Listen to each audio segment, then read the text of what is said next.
એના ઉપાસક છે. અને એવું મારું મોહાર નરાજ શાખાઈ બેઠા છે. એટલે મારે એક પ્રસંગ કેવો છે, એ ભાવનગર બાપ રાજકવિની કવિતાની ઉપર એક નાનકડો મારે પ્રસંગ કેવો છે. પિંગળસિંહ બાપુ નરેલા એની એક કવિતા. સાહેબ એ તો ઈ ઉગે ચિત્રે ચિયાના ફિરને આના દગમે આખર મરજાના. અને ઈ લખી કઈ હગે મદના કર મન મે મિથ્યા ધન મે જોર બદન મે જોબન મે. આ લખી કઈ હગે કે દિયાથી મેં ભાવનગર મહારાજાએ ભેંસ મોકલી, પણ નેતર પૂછી ટૂંકી નડી જેમ કે વર્ણન કર્યું ને એવી વર્ણનની લાંબુ ન કરવા માટે નથી કરતો. એવી રૂપાળી પદ્મની જેવી ભેંસ. અને એમાં અડધી રાતે પિંગળસિંહ બાપુ હે કૃષ્ણ હે કૃષ્ણ હે કૃષ્ણ હે કૃષ્ણ કરતા હતા. અને એમ થયું કે હોકો ભરવાનું માણસને કહું, પરંતુ એ માણસ છે ને ગમે એમ તો માણસ બિચારો હુઈ ગયો છે, બે ટીટી હરગાવીને એટલે હોકો હું ભરી લઉં એમ કરીને પોતે આમ દરવાજો ઉગાડ્યો. હામો માણસ હોકો લઈને ઉભો હતો. એટલે જાગો કે બાપુ તમે કૃષ્ણ કૃષ્ણ કરતા હતા. મને એમ થયું કે બાપુને નીંદર નથી આવતી, હોકો ભરી મૂકી દો. પછી નિરાતે હું મૂકી દે ટેબલ ઉપર મૂક્યો. અને પછી પૂછ્યું હું દુજાણામાં રાખ્યું. બાપુ અમારે ગોલાન ગાવ હોય તે દૂધે વ્યારું કરી કાંઈ નથી રાખ્યું. બાપુ કાંઈ નથી, ગાવડું નહીં અરે બકરું નહીં ને. જા હવે ટાણ ઘરે જઈને હુઈ જા અને ભેંસ લેતો જા. દિયાથી મેં આવી અડધી રાતે દઈ દીધી. સવારે અરદાનભાઈ કીધું બાપુ મને ભેંસ બહુ ગમતી હતી કે દીકરા આપણી માથે ભાવનગરનું ઓઢણું છે, આવી તો કંઈક આવશે ને કઈ જાય, પણ મારી મોજ થોડી જાય, મારી મોજ થોડી. આ મોજ હે મહાત્મા યશોદાસજી માટે એમ કહેવાય છે કોઈની કવિતા ન કરતા. અને ચિત્તોડ ગયા. ચિત્તોડ મહારાજે એમ કીધું કે કવિરાજ એક દુઓ કે હું લાખ પસાવ દઉં, બાપ કરોડ વર્ષ જીવ, પણ હું કોઈની કવિતા કરતો નથી.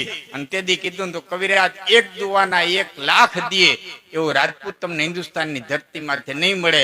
કે વાત સાચી મહારાજ, પણ 1 લાખ દેતા એક દુઓ ન કરી દે એવો ચારણે તમને હિન્દુસ્તાનની ધરતીમાંથી નહીં મળે. હવે સંતની મોજ જોજો. એકો લઈને યાત્રા કરવા નીકળ્યા હતા.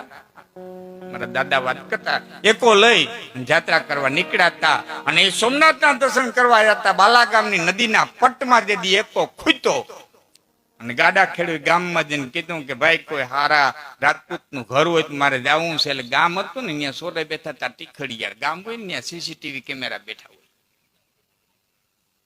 કાંઈ ધંધો ન હોય, કોણ આવ્યું કોણ ગયું કોણ ઉતરું કેને ઘીરે ગયું કેનું બંધાણું કેનું સૂતરું થયું, આ સીસીટીવી કેમેરા આખી ગામની ઉતેલ લઈને બેઠી હોય.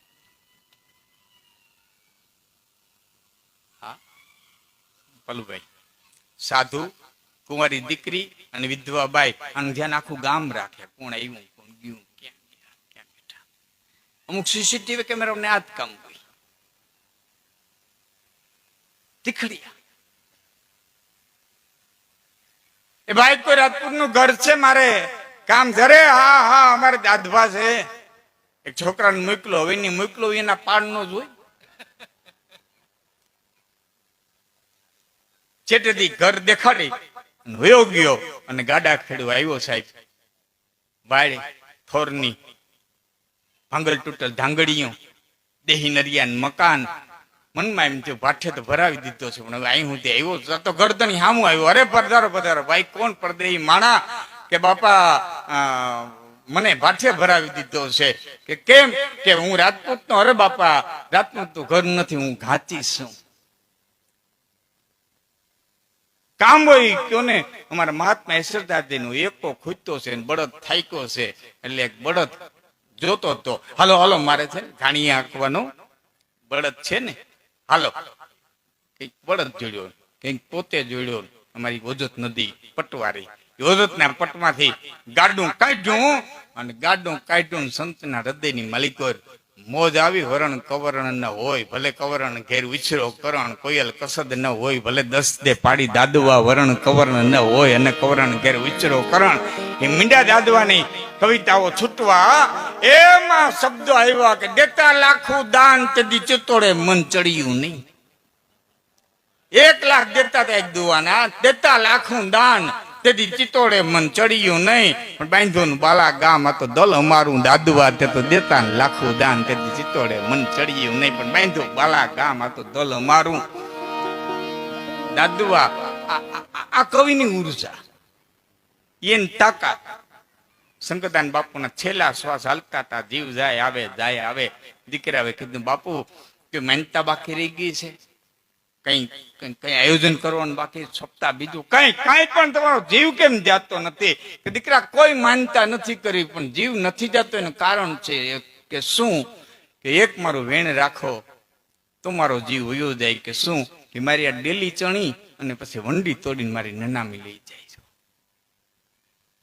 બાપુ આવી સુંદર કોતરની કામવાળી ડેલી, અને તમે આને ચણીને મંડી તોડવીને લઈ જવાનું? કે બેટા વાત હતી, આજની ઘડી હું જ્યાં ડેલીએથી કોઈ નિરાશ નથી ગયો, સમય આગળ કઠણ આવે ને તમારાથી હચવાય ને તેથી મારી ડેલી નિહાઓ નાખે એટલે ડેલી ચણી વંડી તોડીને મારે નનામી લઈ જાય.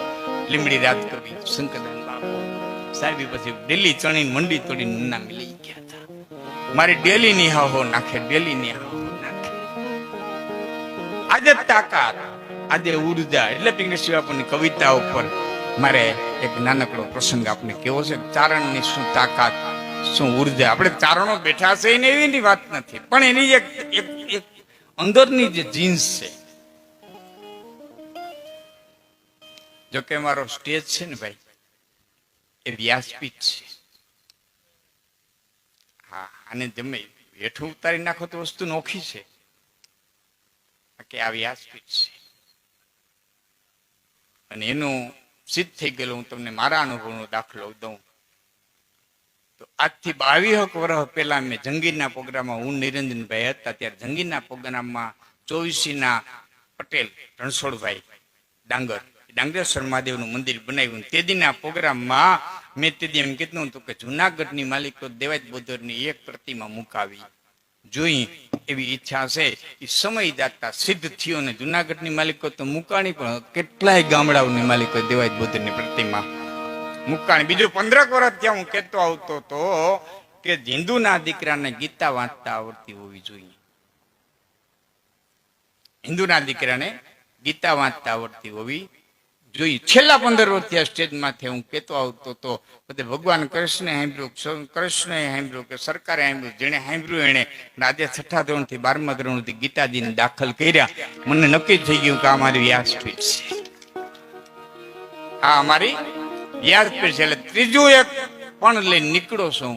અહીં મેં ભાઈને પૂછ્યું તો તમારે કચ્છમાં બહુ પ્રોબ્લેમ નથી, એટલે અહીં બહુ વાત લાગુ નહીં પડે, પણ અમારે બહુ પ્રોબ્લેમ છે, એટલે આ માધ્યમથી જાહેર સૌરાષ્ટ્રમાં લાગુ પડશે. ત્રીજી એક વાત લઈને આ બે વાતો મેં મૂકી દીધી હવે, કારણ કે સિદ્ધ થઈ ગઈ અને બનવાની બે બની ગઈ. હવે એક ત્રીજી વાત લઈને નીકળો છું, અને એ વાત એ છે કે આજે દીકરાનું કોઈ માગ, મેં આપને પૂછ્યું હતું ને, હા અહીં પણ કચ્છમાં બહુ પ્રોબ્લેમ નથી, કદાચ નહીં કે ભવિષ્યમાં 2-4-5 વર્ષમાં આવી જાય એવું મને કીધું. વાવડો વાય એટલે એ તો પવન તો લઈ આવે, પણ આવે એ પેલા તો કહી દઉં કા સૌરાષ્ટ્રમાં વિડિયા જાય તો કાયમ લાગશે.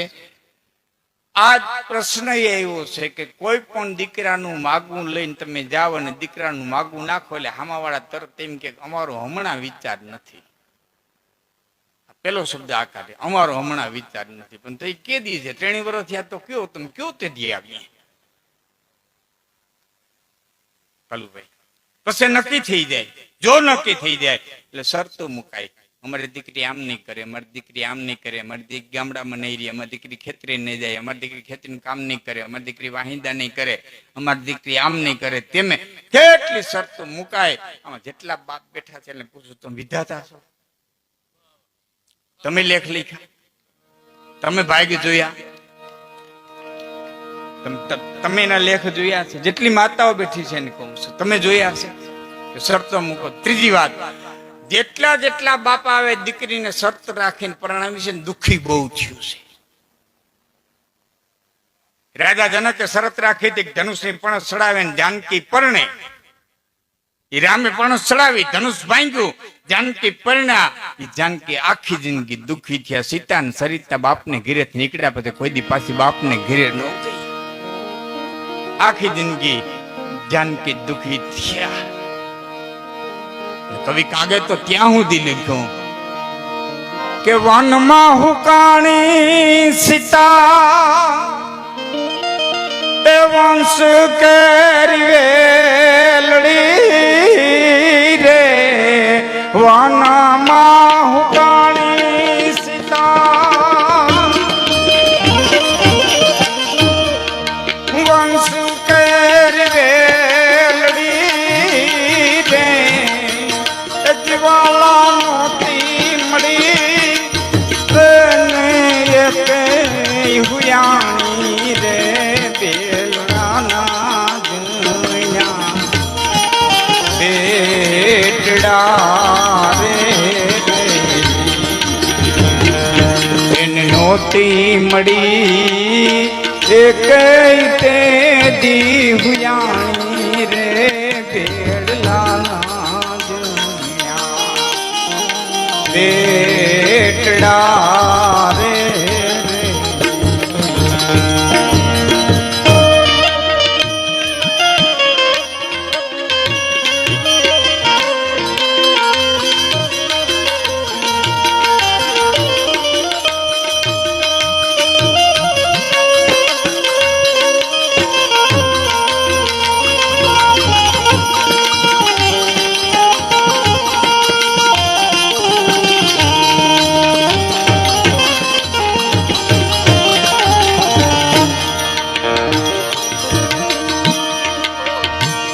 તન મોલા તું મોલા તું મામ જાયું કેટલી માણી રે રણ સીતાજી ના સાયબા રે તમે અમર પિતા કે કડવા દે રે જન્મીને રાઘવ હે રઘુ રાઘવ ઓળમાં રે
લેવાય સારી અને કોઈ રાઘવ ને નો કહ્યું પણ સીતાને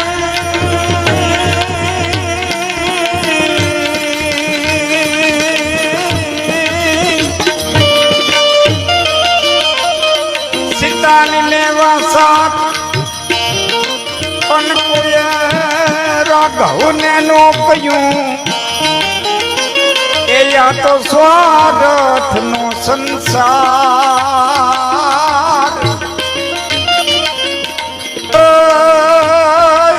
કર્મા ધોખો સીતાને લેવા સાર અને કોઈ રાઘવ ને નો કહ્યું પણ ભાઈ 414 નો સમુદ્ર ટપી અને જે હનુમાન સીતાજીને ગોતવા ગયો વાલ્મીકના ઝૂંપડા સુધી નો ગયો મેરઠ છેટું નહોતું એ વખતે વાલ્મીકનો આશ્રમ મેરઠમાં હતો અયોધ્યાથી મેરઠ છેટું નહોતું 414 નો સમુદ્ર ટપી લંકામાં ગોતવા ગયો તો એનો વાલ્મીકના ઝૂંપડા સુધી નો ગયો તો નહીં પણ રામના કાનમાં કહેવાય નો ગયો કવિ કે સીતાની લેવા સાર અને કોઈએ રાઘવને નો કહ્યું રામને કહેવાય નો ગયા જોયું તો ખરો શું કરે છે અને અફસોસની વાત તો એ છે મિત્રો કે અયોધ્યા વાળા તો નહોતા ગયા, જનકપુર વાળા નહોતા ગયા, નકર એની તો દીકરી હતી. કોઈ રામાયણમાં દાખલો દેખાડો. આ તો સ્વાર્થનો સંસાર અને ફેરીમાં ધોખો. આ તો મતલબની મનવાર અને જગત જમાડે ચોરીમાં વીણી મતલબે મનવા કોઈ રાબ ન રાંધે. રાજ્યા છતને સૌ છાયો કરે ને અછતને કોણ આપે. અજો કે ઓલવાણી પછી ટાઢી કોણ તાપે. અહીં તો છતને સૌ છાયો. આખી જિંદગી દુખી થયા સીતા. બીજી વાત, દ્રૌપદે પ્રતિજ્ઞા કરી માછલીની આંખ વિંધે એને મારી દ્રૌપદી પરણે. એ અર્જુને વિંધી, દ્રૌપદી પરિણા. એ આખી જિંદગી દ્રૌપદી દુખી થયા. ત્રીજી વાત, દમયંતીના બાપે પ્રતિજ્ઞા કરી જેની માથે હંસલી કળશ ઢોળે અને મારી દમયંતી પરણે. એ નળની માથે ઢોળી, નળ દમયંતી પરિણા. એ નળ અને દમયંતી આખી જિંદગી દુખી થયા. નળપતિ નળ રાજા હોવા વનમાન વલખા વાય મારીને મચ્છિયા ખાઈ અને ભૂખ લાગે તેથી ભૂદરા ખાડાની માલિક ઉતરીને માછલા મારવા પીડા એટલી હજી દુખી થયા. હવે કેટલાય હું તમને દાખલા દઈ હગું. હારું ઠેકાણું જોઈ અને દીકરીને દેવી બાપની ફરજમાં છે, પછી એને એના ભાઈક ઉપર છોડી દેવી જોઈએ. દીકરીના સંસારમાં બહુ માથું ન મારવું. ઘણા ન કહેતા ફલાણ ઠેકાણ દીકરી દઈ દે ને ગોઠણે ગોઠણે જાહેર છે. જુવાર સમજાય અમારી કાઠિયાવાડી પાસે ફલાણ જગ્યાએ દીકરી દઈ દે ને ગોઠણે ગોઠણે જાહેર છે. કે ગોઠણે ગોઠણે જાહેર છે એની ના નથી, પણ કડે કડે કંકા હશે તે. હાંજી ભાણે બેહતા રોટલા ઉડે હતી, ભાણે હરખા ભેડા ખાઈ નથી ઉગતા. હું જારીને માથામાં મારે ભાઈ મોકલો તો મને કે મારો કોઈ ભાવે ન પૂછ્યું. મેં કીધું મને કીધું હવે કોઈને કેતો નહીં. કેમ? મેં કીધું ખેડૂત દીકરો હારો ઉકેડ્યો દેખે એનો ભાવ પૂછે તો ઉકેડામાં થઈ ગયો.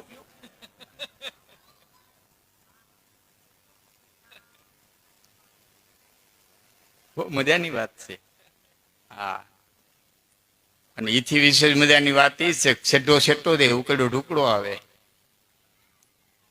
સેઢો છે ને સેટો જાય કહે જાય સેટો જાય અને ઉકેડો ઢુકડો આવે. ભાઈ હુંડો નાખતી હુંડો નાખીને ભાગતી ઢુકડો થાય ઢુકડા જાય. હા, જીવનમાં બહુ છે ઉકેડા બહુ ઢુકડા આવશે. બહુ ધ્યાન નહીં રાખવું તો ઉકેડા બહુ. આ ઝીણી ઝીણી વાત તો ઘણું આપણને કહેતી હોય છે, ઘણું કહેતી હોય છે. આ જયારે પણ આપણે એને માટે આપણી નજર હોવી જોઈએ. જો તમારું મકાન હોય, 2 કરા ભેરા થયેલા મકાન બને, એ 2 કરા ગરદણી સૂચના દેતા હોય કરો કરો જીવનની માલિક કઈક સત્કાર્ય કરો. 2 કરા કહેતા હોય. ઓસરીને પારે થાંભલો હોય, ગરદણી એમ કહેતા હોય થા ભલો, થા ભલો. ઘરની પછવાડે નવેરું હોય, નવેરું કે ને પાછે. હા, એ ગરદણી કાયમ કેતું ન વેરું બધું બધી લે, પછી કોઈને વેરું રહ્યું નથી, તને રેવાનું નથી. ઠેકા પૈકા ઘેરે આવો ને પથારીમાં આડા પડો, નામ નજર નાખો એટલે માથે નરિયા દેખાય. એ ગરદણીને એમ કેતા હોય ન રિયા. હારા હારા આવીને વ્યા ગયા, તું રેવાનું નથી, ખોટો રેમાં ખોટો અહંકાર કરીમાં કઈ કોઈ નથી રહ્યા. ન રિયા અહીં જેટલા આવ્યા ને મારી એટલે બધા ગયા. ઘણા વેમ માં રહેતા હોય, હું નવો તો આમ નો થાત. હવે તું નતો તે તારા બાપના લગ્ન થઈ ગયા હતા. જરાય મુદ્દામાં દુનિયા હલવાની છે. એ વેમમાં જ ન રહેવાનું. હું નતો જ નો થાય, તું નતો દેજે તાર બાપ પરણી ગયો તો તું રેવા દે, ઈ રેવા દે. આને કોક હકાવનારું છે, આને કોક ચલાવનારું છે. એને જેને નામ જેને આપ્યા હોય, આપણે એનું નામ ચારણું હોય, એનું નામ શક્તિ દીધું છે. શક્તિ દીધું છે. અને એમાં શક્તિ આ વાણી રૂપે જે પ્રગટ થઈ છે, તો વેદની અંદર ગીરા દેવી તરીકે ઉલ્લેખ કર્યો છે. પિંગળશી બાપુએ માતૃદર્શનમાં પણ લખ્યું છે. અને શ્રીમદ દેવી ભાગવત ની અંદર પણ 4 વાણી સ્વરૂપે વેખરી વર્ણ રૂપા એમ કરીને લખ્યું છે. પરાપસંતી મધ્યમાં આ વેખરી વર્ણ રૂપા આ શ્લોક પેલો લખ્યો છે. 4 પ્રકારે એમાં ભગવતીની ઉપાસના કરી છે. એ આપણે શક્તિના ઉપાસક આપણે ચારણો છે. બીજી વાત, આપણી એક એવી પરંપરા છે જેમાં સ્પષ્ટતાથી કઈ આયર હોય તો આમાં આયરાણી હોય, મેર હોય તો આમાં મેરાણી હોય, રાજપૂત હોય તો આમાં રાજપૂતાણી હોય, કાઠી હોય તો આમાં કાઠિયાણી હોય. વાઘેર હોય તમે વાઘેરાણી હોય, એક જ ચારણ જ્ઞાતિ એવી છે જગતના પટમાંથી કે ચારણ અને ચારણ. ચારણિયાણી નથી કહેવાતું, એ તો મેઘાણીથી સમજવા માટે થઈને લખ્યું. આપણામાં ચારણિયાણી શબ્દ બોલાતો નથી. ચારણ અને ચારણ, જે પુરુષ અને પ્રકૃતિ બે એક થઈ જાય છે, જ્યાં પુરુષ અને પ્રકૃતિ બે એક થઈ જાય છે. કાલુભાઈ, હજી હું તમને વિશેષ એક વાત કરું. મારા ભેરા દેવી ભાગવતની કથા મારા ભેરા બ્રાહ્મણો હોય છે, અને એક વખત મને કુદરતી એવો વિચાર આવ્યો. બ્રાહ્મણોની સાથે ચર્ચા કરતા કરતા બ્રાહ્મણોને એમને એટલું કીધું કે અકારાંત સ્ત્રીલિંગના રૂપ હાલે કે અકારાંત પુરુષના રૂપ રામઃ રામૌ રામાહ. અમુક સાહેબ જેને સંસ્કૃત ભણે મારી 2 મિનિટ હું લઉં છું, અઘરું લાગે માફ કરજો. અકારાંત પુરુષના રૂપ હાલવા હોય તો હાલે રામઃ રામૌ રામાહ. અકારાંત સ્ત્રીલિંગના રૂપ કેમ હાલે? કારણ કે અમારી માતાજીના નામ છે ને એ અકારાંત સ્ત્રીલિંગ છે. આવળ, પીઠળ, ખોડલ, સોનલ, જો અહીં અ આવે અકારાંત. અકારાંત સ્ત્રીનું નામ તમને ઘડીકમાંથી જોવા મળશે નહીં. ઉકારાંત છે, ઈકારાંત છે, આકારાંત છે. અકારાંત નામ હોય નહીં, અકારાંત નામ પુરુષનું હોય. હાલે કેમ? મારે આવડનો શ્લોક બનાવવો છે તો ઓમ આવડાય નમઃ કરું કે ઓમ આવડાય નમઃ કરું? ઓમ સોનલાય નમઃ કરું કે ઓમ સોનલાય નમઃ કરું? ચોથી વિભક્તિ મારે લેવી છે. કેમ લેવી સાહેબ? એને પોરબંદર પૂછાયું હતું રમેશભાઈમાં. એને બીજા મારા ભેરા મિત્રો હતા, એને વેરાવળ પૂછાયું હતું, બેરણ પૂછાયું હતું. જ્યાં જ્યાંની પાઠશાળાઓ હતી ત્યાં અમુક વિદ્યાર્થી મારા ભેરા હતા બ્રાહ્મણો, એને પૂછાયું હતું. છેલ્લે એને ક્યાંથી જવાબ મળ્યો મને ખબર નથી, પણ એક બ્રાહ્મણે આવીને મને જવાબ દીધો. મને કે એક જવાબ મને મળ્યો છે કે અકારાંત સ્ત્રીલિંગના રૂપ સંસ્કૃતની માલિકો પુરુષ પ્રમાણે હાલે છે. અને તેથી હું કહેતો થઈ ગયો કે અમારી સંસ્કૃતિ માલિકો સ્ત્રી અને પુરુષ બંને, શિવ અને શક્તિ બંને એક છે. બેયના રૂપ હરખા હાલે, આવડના એમ હાલે. તાકા બહુ ઝીણી વાત છે, જો કોઈને ગળે ઉતરે તો આમાં ઝીણી વાત. અહીંયા ઈ તાકાત, ઈ ઉર્જા. કોઈ એમ કહેતા હોય કે અમે રાજપૂતોના વખાણ કર્યા ને, અમે પાયરુના વખાણ કર્યા ને, અમે કાઠીના વખાણ કર્યા ને, વેમમાં ન રહેતા. ચારણે કોઈ દી કોઈને વખાણ્યો જ નથી. ચારણ તો જેની શક્તિ પ્રગટ થતા દેખી ન્યાયના વખાણ કર્યા છે. પછી વત્રાસુર દેખે ને, વત્રાસુરના પવાડા ગયા છે શ્રીમદ ભાગવતની માલિકો ચારણો. તાકાતના વખાણ કર્યા છે, તાકાતના ઉપાસક છે. અને એ તાકાતનો મારે એક પ્રસંગ આપને કેવો છે. નાનકડા એવા 2 ગામ, તાકાત ચારણ શક્તિની, માફ કરજો, ચારણ શક્તિની જે તાકાત છે. આ તો નરા નું ગામ, એમાં કરોડિયા કાયો ચારણ જારાની યુદ્ધમાં તેને સાહેબજી પરિવારના લાખાને તૈયાર કર્યા. એનો પાડીઓ અહીં લઈ આવીને પાછા આ તાકાતના, આ ઉર્જાના આપણે ઉપાસક છે.